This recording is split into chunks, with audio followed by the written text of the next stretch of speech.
Previously on Football Tactics and Glory.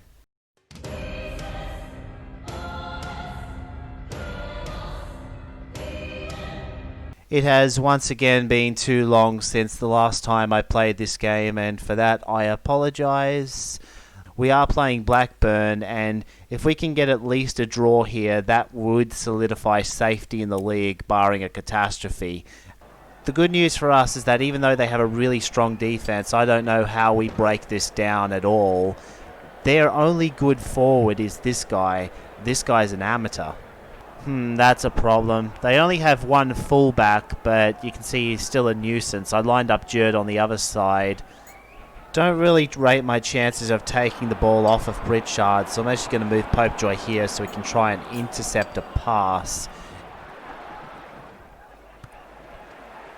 They go the long pass instead, but no success on that.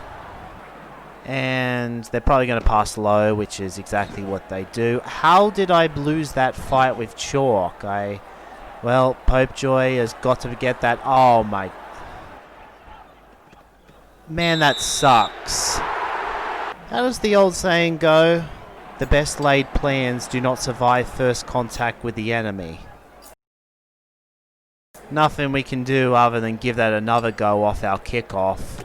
Again, the ricochet does not favour us. Not enough turns for me to set up the cannon shot on this turn, but we can prepare for a later turn. It's going to force me to use a slide tackle though. Instead, there is a chance we go 2-0 down because the risk did not pay off. Oh my goodness. Fellows! That's pretty much killed our chances in this game. If this shot doesn't get a result, I'll probably just skip to the end because all I can really do now is try and get some experience for players that need specialization points. Well, that does complicate the battle for survival a bit. Anyway, specialization level for Draco, EXP boost, doesn't need the second skill trainable yet. And now we've got to play against Scunthorpe United, who are third on the table, so on paper a difficult one for us, although you just never know until you actually play the game.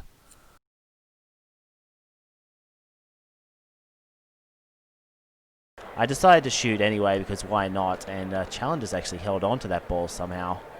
He couldn't hold on to it a second time, but it did cost Scunthorpe a chance to attack once they won the ball.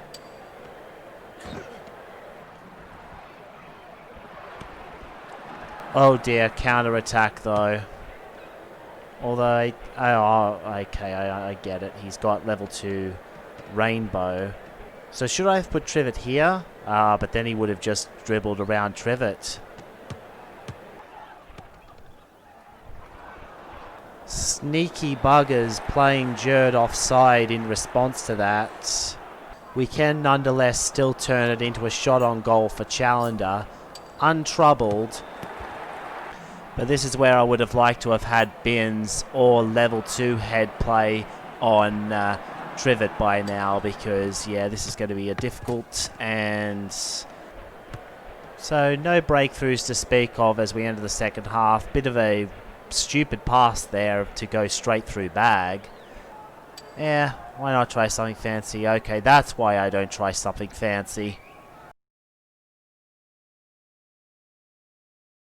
Because then they just long pass from one end of the pitch to the other end. Oh, worst thing I could have done. Oh, by the way, I hear that in the new update, the CPU will actually start subbing these tired players off. But I'm not sure that update will be in effect in this playthrough. By which I mean, I'm going to buy the DLC pack because I like this game, but I don't think the pack would be active. Stupid tackle from the AI. As I was saying, I don't think the DLC would become active for an existing save game. Oh man, I thought I had a chance for a moment there. Let's put the worry about whether or not we're going to survive the league to one side for now because we have a great chance to make the semi-finals, the Prestige Cup. Pelter comes in as a more defensive sub. Would like to sub Bag out, save him for the league, but I can't really do that. And finally, we're going to have to play Pete at a pinch because I can't afford to have the 50% defense penalty. It's a shame that Pete is our next best defender for the situation. We'd love to get it to Jerd in this situation, but that has a high chance of getting intercepted. I'm going to take what I think is the safer option, if there is such a thing as a safe option there. We're going to bring the long pass guy up. Yeah, this is going to be a problem. Yeah, I can see what's happening, and yeah. I guess I should be thankful that they've only utilised the long pass once, and that he's going to be close to tired. Ooh, interesting roll. But after having the ball taken off of him, he still gets a 3 press at the end of the turn. So all I can do is kick it and hope this lands somewhere good, which it actually has. Would be nerfed by the right back, but oh man. Okay, we've got one more chance. We do have blockers on this side, so we have been able to see that off for now, but it's still a dangerous situation. Let's just say, though, that Pete is the anti-bag. He always seems to make big plays despite his rubbish stats. So I'm going to redirect my attention to penalties now. I've put Liddell and Davenport on because they've got higher control. Or at least I thought we were going to the shootout, but the referee's called stoppage time. Going to have to hold it and hope for something here. Waghorn, I get the feeling he's going to aggressive tackle, but he fails. And now the question is whether or not I subbed too soon, because now the players who were going to be on just for the shootout are on for this portion of the game as well. What the hell? It's the game that doesn't end. I've got every single one of my players back now because I should have just held on to the ball, and instead we got to see off one more nutmeg. Okay, he's just going to shoot instead of nutmegging. I should have gone center. That was my initial instinct. It's easy to say that in hindsight. Okay, at least we got one. I missed. I'm going to block the center again. Ooh, just barely on that. Oh, he misses. Kick to get to the semi-final. I'm going to take it out of my player's hands. Yes! I didn't make a note of which number that was who took the deciding penalty, but he is the hero of Nottingham. Oh, well, actually, this is at their stadium, so he's technically the villain of Nottingham. Based on appearance, I believe that was Davenport, actually, who took the winning penalty. And as you might have noticed, we picked up a big chunk of glory from that game, so it's time to upgrade a coach again. It's going to be forward this time. I'll go defender next, goalkeeper the one after that, and then defender to 3 stars. Rainy day against Doncaster coming up. Not a very good team. Maybe a chance to stop the skid. They're definitely scared of us. They're playing 6 at the back today. They've also got Fawn, the guy that they flogged to death last time we played them. Now we're in with a chance of doing what we've been doing for a little while with Hutchinson and Jerd. Get that long pass to be successful. I think for the first time this episode, actually. Oh, I put him on the wrong square.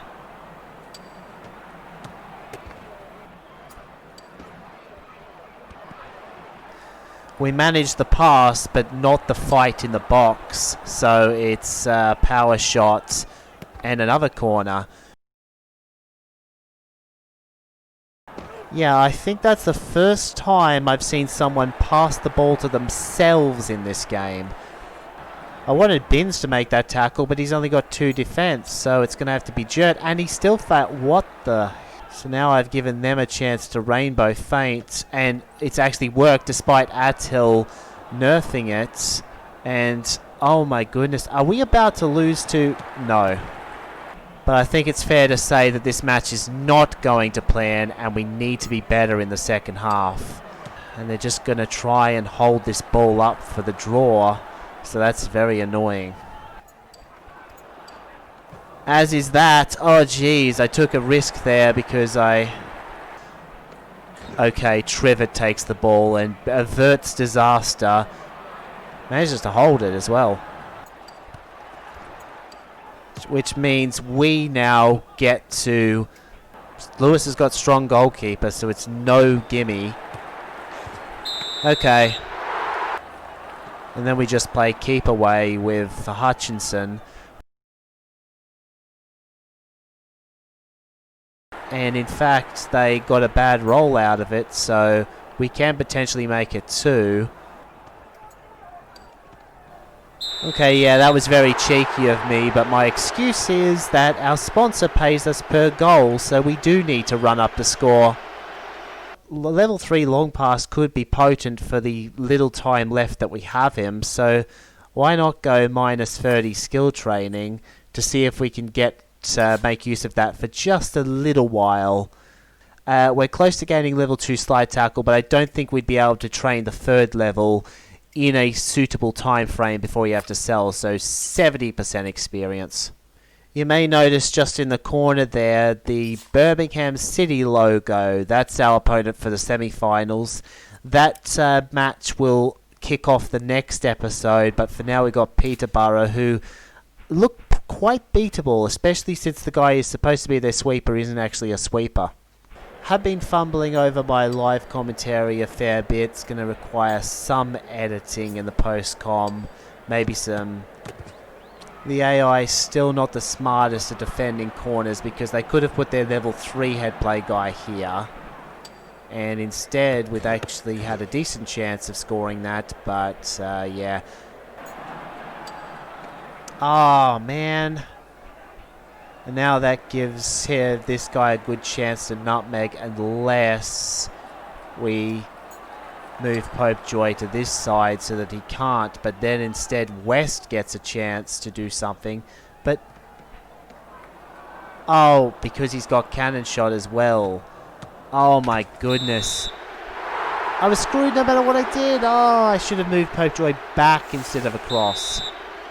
One missed tackle has us chasing a deficit when we could, for the same money, have been up in this match by now.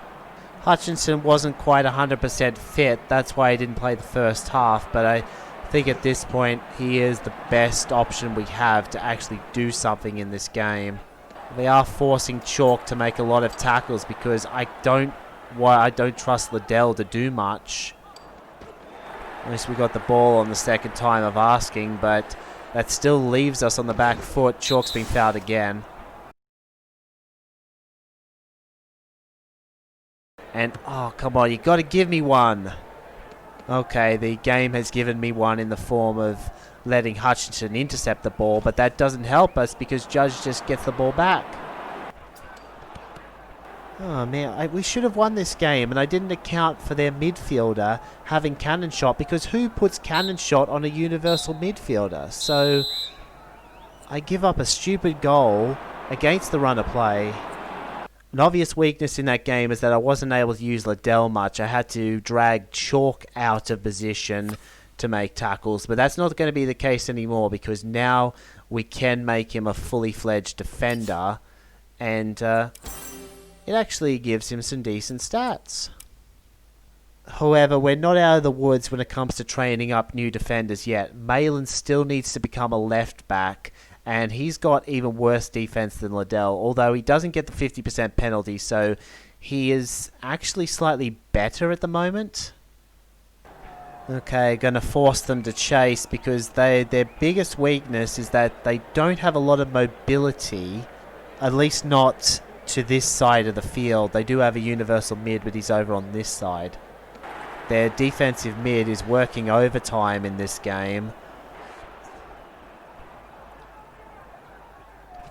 Attil is now motivated after getting tackled so much.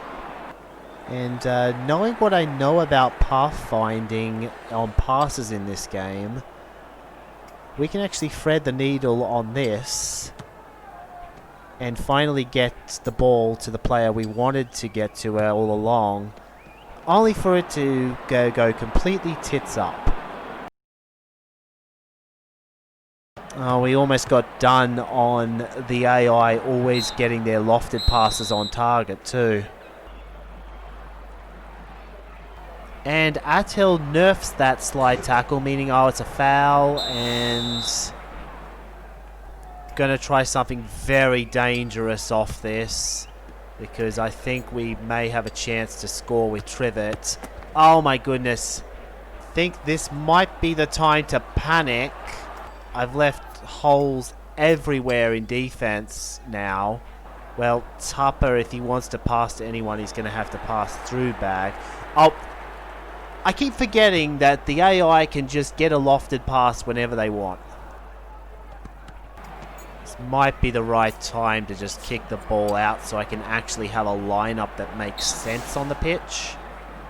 It is a relief to at least come away with a point here, but at the same time frustrating, as I think we could have scored in that game easily.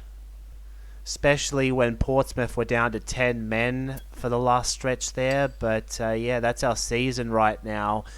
Very scrappy at best in the league, but remarkable in the cup, which, as I said, is going to come up in the next episode.